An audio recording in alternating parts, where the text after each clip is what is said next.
Okay, so I want to open with quotes from sort of two diametrically opposed camps that have entrenched themselves in this debate about whether or not war has been in decline. So this is John Mueller, a political scientist at Ohio State. I'll just read it out. I'm sure most of you are able to read. Conflicts of interest are inevitable and continue to persist within the developed world, but the notion that war should be used to resolve them has increasingly been discredited and abandoned. And on the caption, It's currently becoming obsolete, at least in the developed world. And it's an old quote, but I mean, Mueller has generally continued that line that war has been in decline since World War II, and for him at least, the main explanation was just that for most people, the idea of using war to solve problems has been discredited. He's not stupid. He knows that there are wars still. So you don't want to interpret decline as meaning disappearance. Okay, but that's one view. And here we go. Actually, I hadn't even thought about this, but this is also a political scientist at Ohio State. Bear Braumuller, and the parameters, he's got like a much more technical apparatus behind all this. The parameters that govern the mechanism by which wars escalate haven't changed, and there's no evidence to indicate that they have. It's not at all unlikely that another war that would surpass the two world wars in lethality will happen in your lifetime. If it's bigger than the two world wars, it could easily be a lot bigger. So, really. voice of encouragement, isn't it? Yeah, yeah.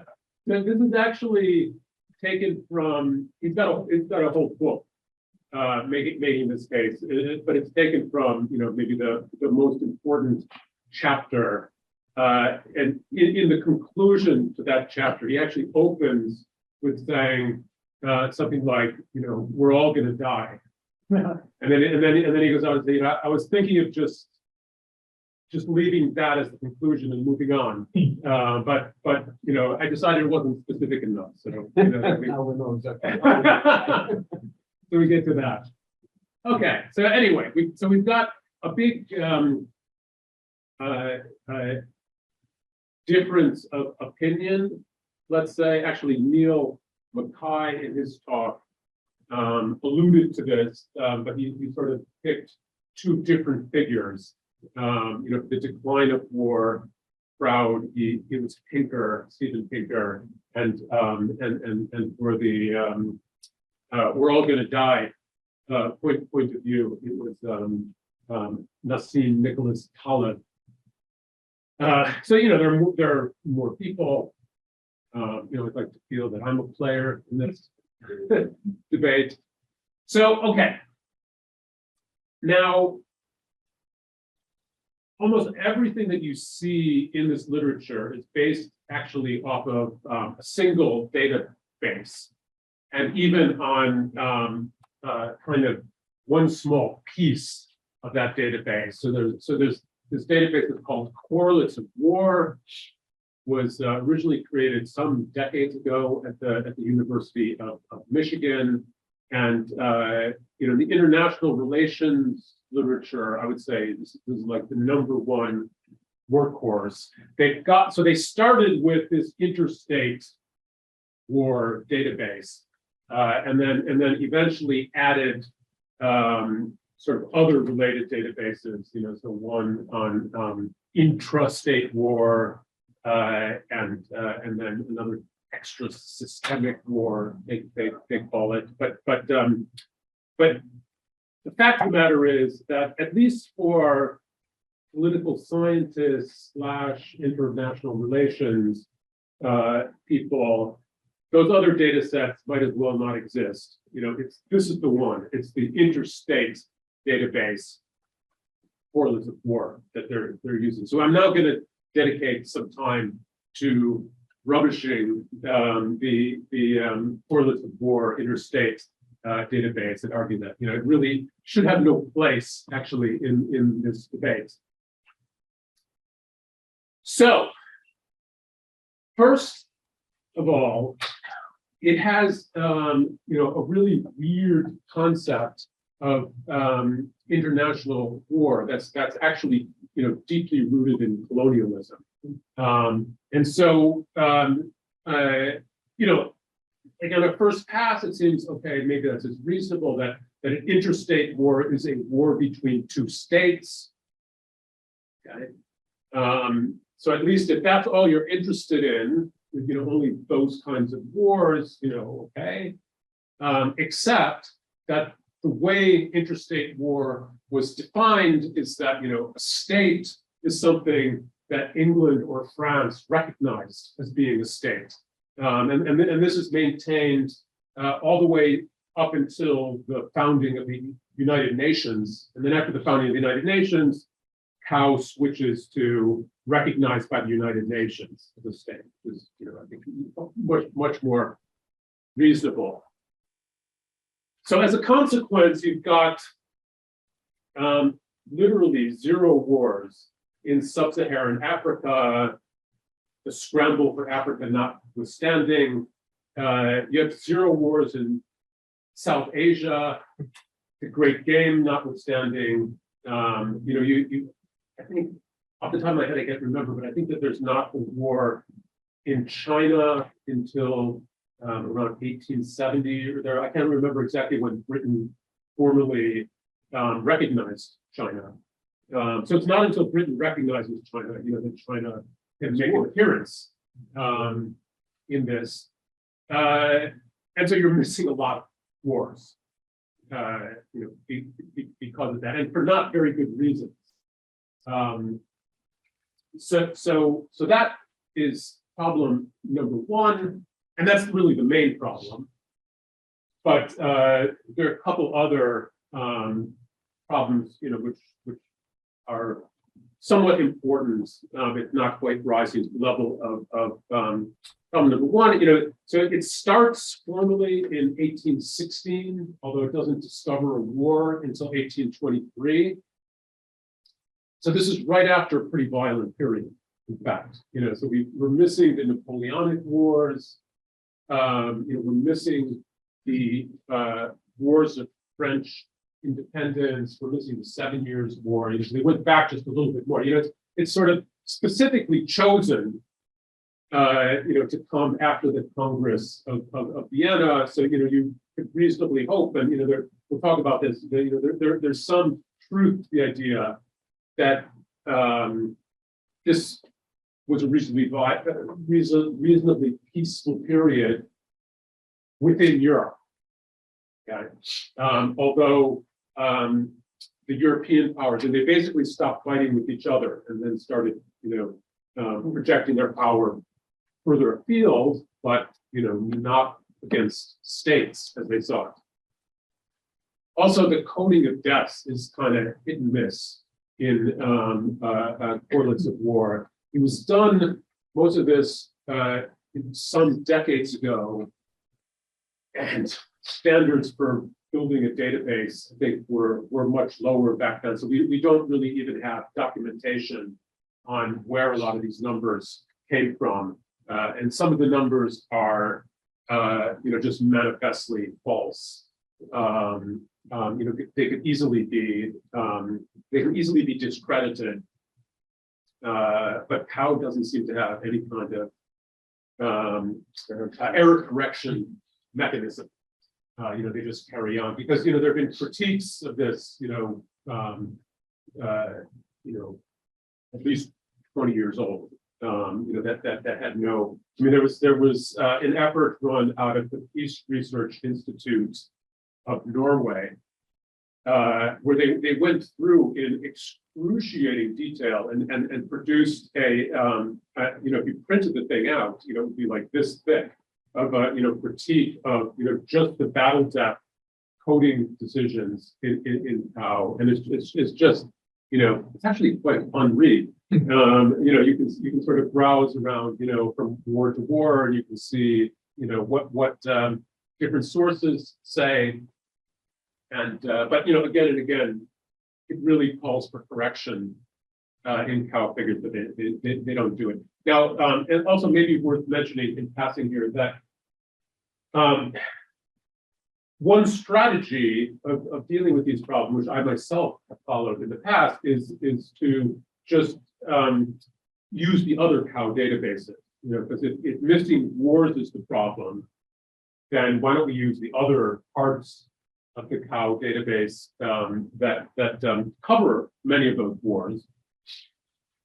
But then battle deaths becomes like almost a completely different concept. That a lot of the numbers quoted there are probably closer to excess deaths than like killed in action, which is what battle deaths are supposed to be. So it's a barrier to progressing here. However, a wonderful guy named Jason Lyle of Dartmouth University has provided us with an alternative to cow, his new Project Mars database. It's still pretty new. I mean, I think it might maybe 2 years old now, maybe still less than 2 years old. And it, although not, of course, not perfect, it's a huge improvement. First and foremost, because it's not compromised by the colonial perspective on what actually constitutes the state, and so the number of belligerent groups that appears is just massively greater than what you get in cow interstate. It partially solves the time period problem that I mentioned earlier by going back to 1800. So at least it picks up the Napoleonic Wars. It would be better if it went back a little bit further, of course. You're getting correspondence with him, and he knows it. Obviously it would be good, and so eventually, hopefully, it will go back earlier. But anyways, 1800 is better than 1823. They also provide two sets of estimates. He uses killed in action rather than battle death. But so far as I can tell, there's no actual difference in the concept. The only difference here is that Lyle has high and low estimates, so he kind of acknowledges the uncertainty more. It's worth, well, not just worth, it's important to point out that his concept here it's not interstate war, it's conventional war. Okay.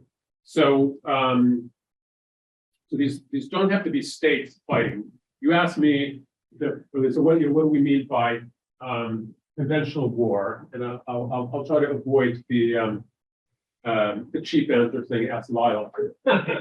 It's just that, but well, I'm using it. So, but I think essentially, what it's meant to be juxtaposed against guerrilla war.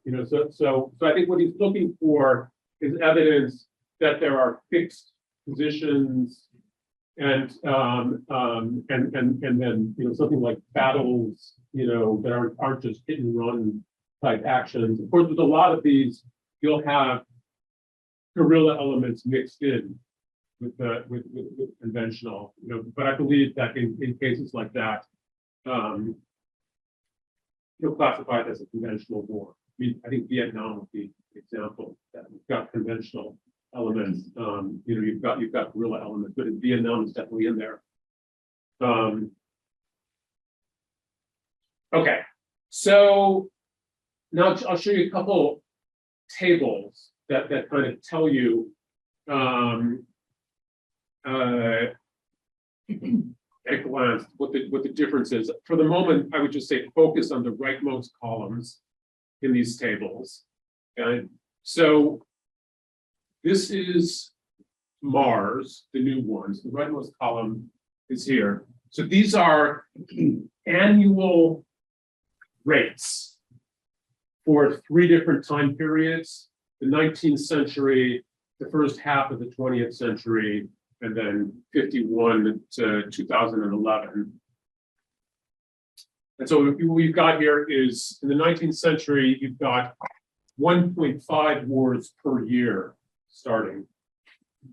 And this kind of surprised me. So the first half of the 20th century, it's actually kind of drops down substantially from that. Okay, we're just counting wars, of course, and then it drops down more in the 1950s. And now, of course, you get a very different message now if we move to other columns here. So this is using his low KIA estimates. So so this is telling you, according to low KIA, the 19th century, there were 22,000 something KIA per year. Okay, and 34,000 with the high. And of course, that jumps up spectacularly in the first half of the 20th century. And then it drops back down. Okay, and this piece of evidence here, if you just compare the 19th century with the post-1950 period, it kind of goes against the decline of war idea, because we're getting somewhat higher KIA per year than was the case in the 19th century, according to Mars. However, if we adjust for world population when this is happening, then that inequality reverses. So basically, 19th century versus post-1950, you're cutting in half, a little bit more than half, or less than a half. Okay. Now, this is what you get with cow, okay, which is very different, right? So here, again, starting with the rightmost column, we're getting 0.3 wars per year in the 19th century, and then it doubles in the first half of the 20th century, and then it stays up there post-1950. So very much a reversal for the two data sets. And then we have, in terms of battle deaths, we compare 19 with post-1950. It triples the annual rate, and even when we adjust for population, it's more or less the same. Okay, so really big difference between the databases. Okay, Carl Polanyi, in his classic book, The Great Transformation, almost like in the first couple of paragraphs, refers to the peaceful 19th century. I've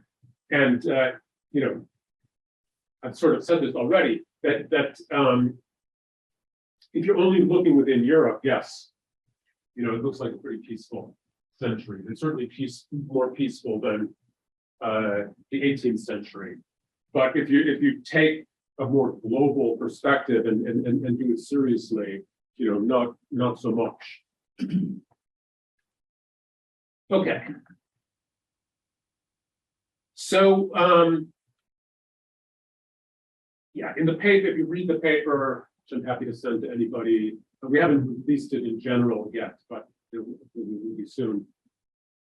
There are some earlier quantitative studies that kind of pinpointed 1950 as a change point. Actually, Neil Mackay has one, which he talked about even 2 days ago, I think, when he gave his talk here.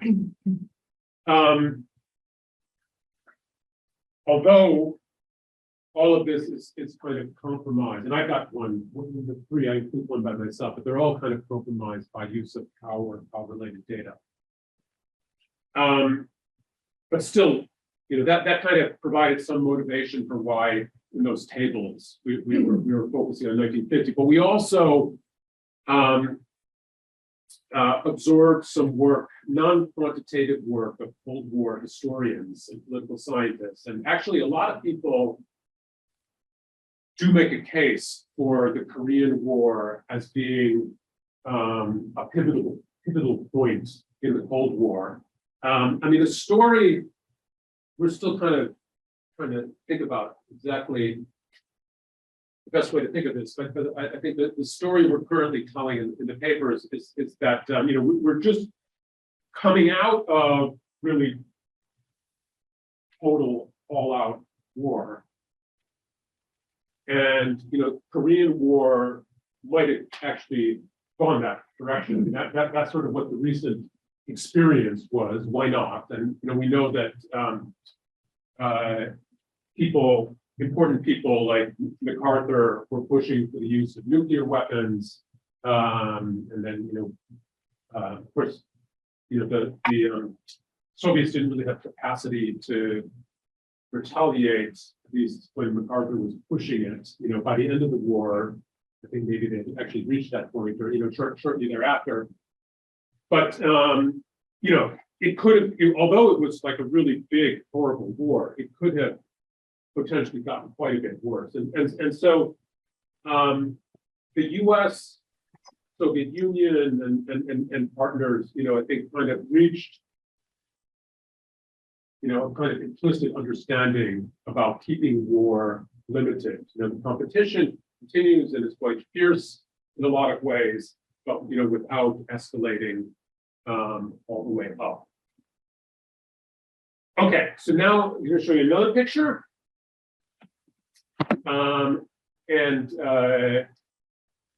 What it's showing is well, a pair of pictures. This one for the low KIA estimates in Mars, and this one for the high KIA estimates in Mars. These are forward averages. Okay, so it's not a simple, it's not a raw time series. So for every point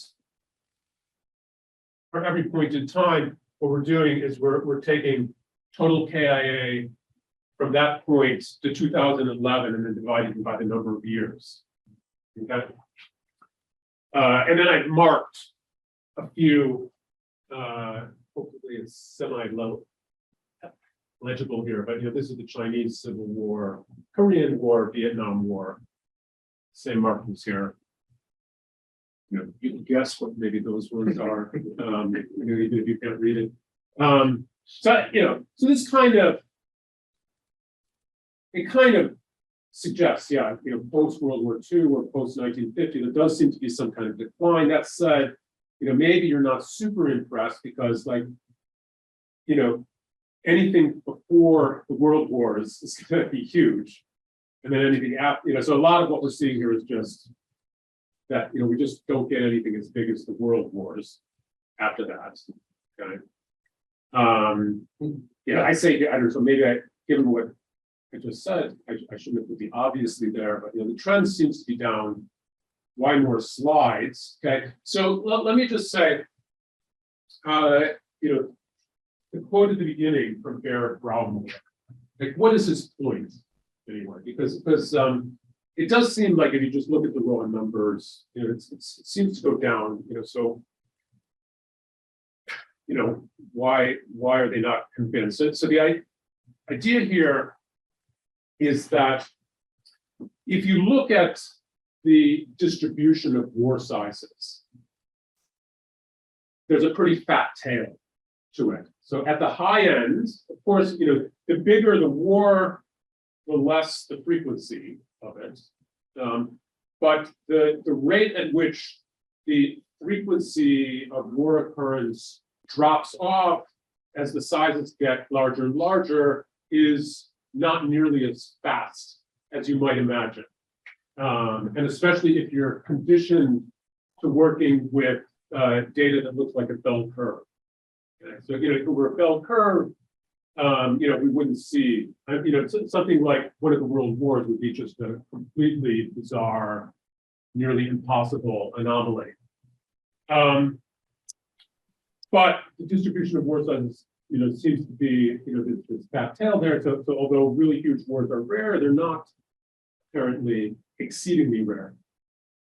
Okay. And there's a long, interesting history. There was this amazing guy, Louis Fry Richardson, who looked at this like in the 1950s and proposed that war sizes follow something called a power law. Okay. So let me just see, that and we can live with our friends in the corner steering a little bit. I can move them No, it's somewhere. it's okay, because actually this one and this one are the more important ones. Okay, so here, we're going back to correlates of war. So I'm going to kind of play the game of Bear Brommuller and other related people here. And so each dot in these pictures is a war. What we're seeing here on the y-axis, it says probability of big X greater than little x. So all that's saying is it's giving you the fraction of wars. So if we go here to, this is a million, I think, or it is 100,000. Okay, so the fitted curve, the dark fitted curve, it's just giving you a fit to the fraction of all wars that reaches that size or beyond. Okay, so looking at what's the probability, that a randomly selected war is going to reach the size of 100,000 or more. Okay.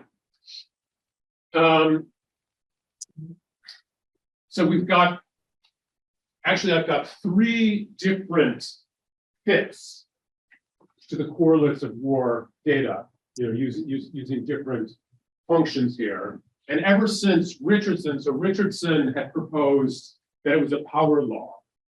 And, people have sort of neglected to actually subject this to rigorous testing, given that we've now got better techniques than Richardson had back then. And we go through the paper, we kind of test the hypothesis that you can fit it with this power law. And then we compare that to other fits, and essentially these 3 curves fit the data equally well. If anything, the power law is the worst fit. But okay, they're all, you can just with your eyes, it kind of looks like these are 3 plausible fits. Okay. Here we have the same fits in the second picture. It's the same fits, but I only put the post-World War II points on there. And now go back to Brommuller, and he's saying, we can easily have a war with 100 million people killed. Okay. But in fact, the biggest war in correlates of war after 1945 is the incorrectly coded Iran-Iraq war, where they put it at 1.2 million, when there's actually pretty good evidence on that. The actual number, I think, is probably somewhere between 200,000 and 600,000. Okay, but leaving that point aside, okay, suppose it's fine. Really, my main point here is that, we're talking about what is happening out here, but the biggest data point is here. So you're extrapolating all this stuff, and then you've got multiple curves, of which there are only 3 on this picture, multiple curves that fit just as well in here, but would tell very different stories if extrapolated way out there. Okay. And it's worse than it looks on this picture, because those of you with sharp eyes have noticed that the scales, actually the y-axis and the x-axis, but importantly the x-axis, these are logarithmic scales.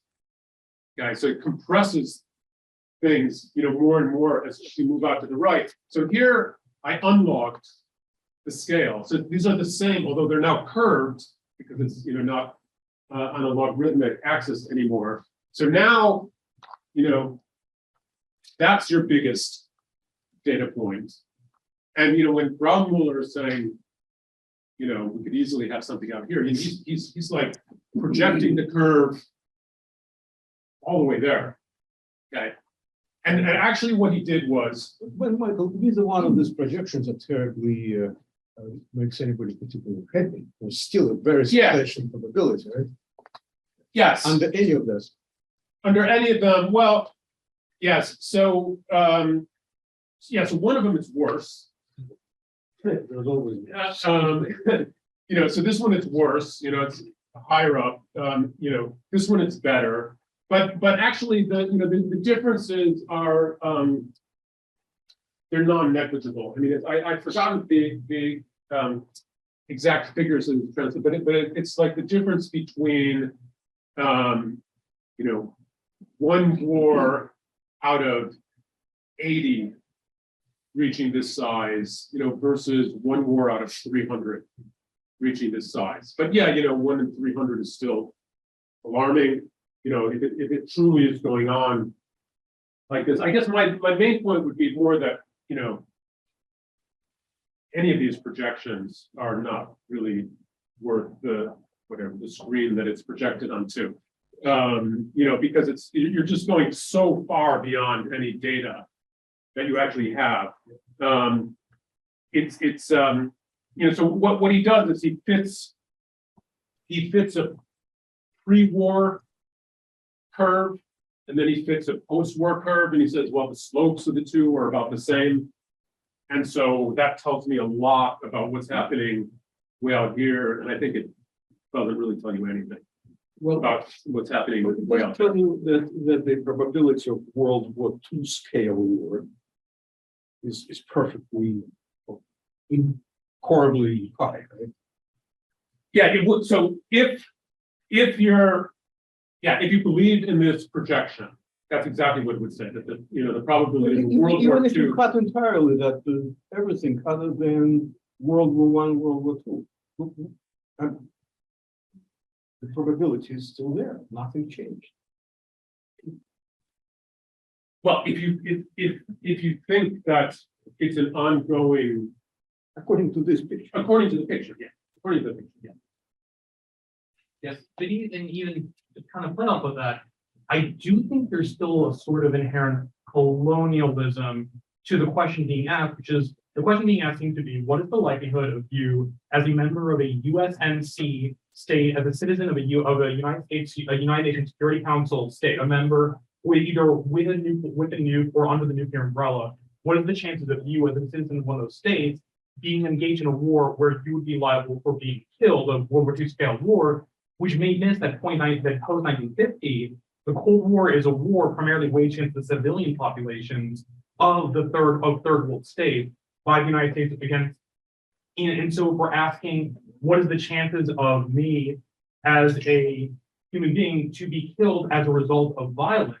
That's not being captured by battle. Like the 6 million dead of the Second Congolese War are just as much dead caused by a war between states. It just happened to be that those states, the Rwanda, Uganda, and Angola, they primarily focused their war on civilian populations rather than each other. Yeah, okay. So you're saying that, I think what you're saying is pointing to inadequacies of the KIA. Yeah, what I'm saying is that by adopting the KIA concept, we are framing, which it's the question, if the answer is to the question of whether us as a United States citizen or a French citizen or a German citizen, or even to a degree a Russian citizen, are we to be likely to be caught in a World War II level war? That's very much an answer to the question, but it seems like what the idea of the paper was to answer the question of, on a global scale, is your life likely to be disrupted by violence in organized groups or to be killed by violence via organized groups, which the KIA scale would miss just as the purpose of war, in many, I would argue, instead of change, returned to the older models of the chevauchée of a war, a very unrestrained war, the million dead in Indonesia, for example, a very unrestrained war waged by the United States and the Soviet Union and their proxies against allegedly enemy civilian population. Yeah, well, okay. What I would say is that so we don't have the data, to address that directly, but what I would say is that if we did have the data, it it would tilt strongly, really strongly toward decline of war. Because you know, a lot of you know, what was going on in the 19th century, you know, was just extermination. Yeah. If I may mention, we are at 47th minute of this presentation. Okay, we started late. I know, We did start. well, okay, but That doesn't make, I'm happy doesn't to make move on. 2 o'clock come any later, sadly. Okay, so this is what I just said what's on this slide. All right, so this is what we're gonna do with the Mars data. Let me just go to, okay. So what are these? So again, we've got one on the left for low estimates, one on the right for high estimates, but otherwise they're the same. Okay, so here's what we do, and this is a log scale, notice. So you fix a size, okay, so 1,000 KIA, and as with the last one, when we fix it at 1,000, we're talking about all wars of that size or larger. Okay, so the point here is covering every war with more than 1,000 KIA. Okay, we divide time at 1950. Okay, and by the way, wars are dated by their start date. So it means that, you know, by 1950, the Korean War is finished, you know, for our purposes here. Okay. And then just measure the arrival rate, wars per year, before 1950. Okay, and then make the hypothesis that after 1950, wars in that size range continued to arrive at that same rate. Okay, so we can then just multiply by the number of years, and we have the predicted number of wars in that size range. So this is the this curve here is the predicted number of post-1950 wars if they were arriving at the same rate as before. Okay. This big one here is the actual arrival rate of wars in each of these different size ranges. So you can see straight off that no matter what the size range, we always have fewer wars than predicted. So it always slows down the arrival rate for any size range we talk about. And then the other two curves are basically just addressing the question of, you know, whether this was kind of a fluke or what, you know, so whether it's statistically significant, basically. Slow down. So we assume then, in order to produce those, that the arrival rate follows a Poisson process. Okay, and so if it follows the Poisson process with the pre-1950 arrival rate, this would be percentile. This would be the 10th percentile. You know, so at the bottom, but you know, with 10% still lower. Oops. And this is percentile 2.5. Okay, so you see, basically, when we hit somewhere around 5,000, we start to lose statistical significance. You know, so the observed rate is lower, but you know, you can't say you can't reject the hypothesis at a standard significance level that there's been no change. And it's a similar story, you know, a little bit different for the high estimates. Okay, and for your information, 5,000 is about the median size of a war over the whole time period. Okay, so as long as we pick a range that starts, you know, at the median or maybe a little bit lower, you know, we can be quite confident that there's been a slowdown. But if you ask me, you know, has there been a slowdown in wars above the size 50,000? You know, well, yes, the rate has slowed down, but you know, maybe not really. Okay, so that's kind of the message you get from that. Then we do some simulations. I think I just mentioned here. Oh no, I'll tell you about that in a second. And then what we have next is the same thing, but for population, world population adjusted figures. So of course, since world population grows, we were just talking about before this talk that it's going to start shrinking. But through this period, it's always growing. This is always going to make it's always going to favor the decline of war thesis. When you switch to this measure, and so you can see, it's only when we get up, quite high. And what we're talking, so actually, this is 1 per 100,000 of world population. So at the current world population, which I think is around 8 billion, that would be KIA of 80,000. So you can go to much larger wars if we're going to apply this to the present situation, and still be pretty confident that there's been a decline in the rate when you use that measure. And then we did some simulations, and basically what they say is that these results are about the best that you could hope for, in the sense, because the problem is that as we move to higher and higher size ranges, the sample size is always getting smaller. Okay, so it could be that there truly is a substantial slowdown in wars bigger than 100,000, but you would fail to detect it, or you wouldn't get a statistically significant result. Only if you're super lucky and you happen to get surprisingly few actual draws. Okay. So you're a little bit stuck. I mean, in the sense that if I wanted to, let's say, debate with Braunmüller or something over this, he could still say, well, you don't have like a really. I'm talking about the massive wars, and you're talking about median or larger.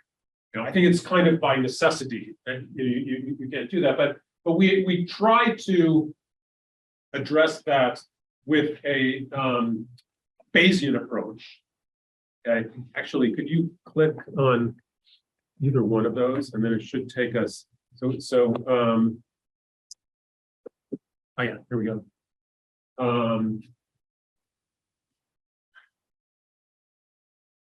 We've got this cute looking thing, where you can pick different parameters. So you can pick the size range that you're talking about, and then you can pick a prior probability distribution, that kind of captures a couple things. So you can choose. So this is the prior, at least in the default settings here. But you can pick, for example, you say, I believe that war in that size range has slowed down by 20% or something. So you could center this prior on a slowdown rate like that. You could pick speed up if you want. 5 minutes. Okay. And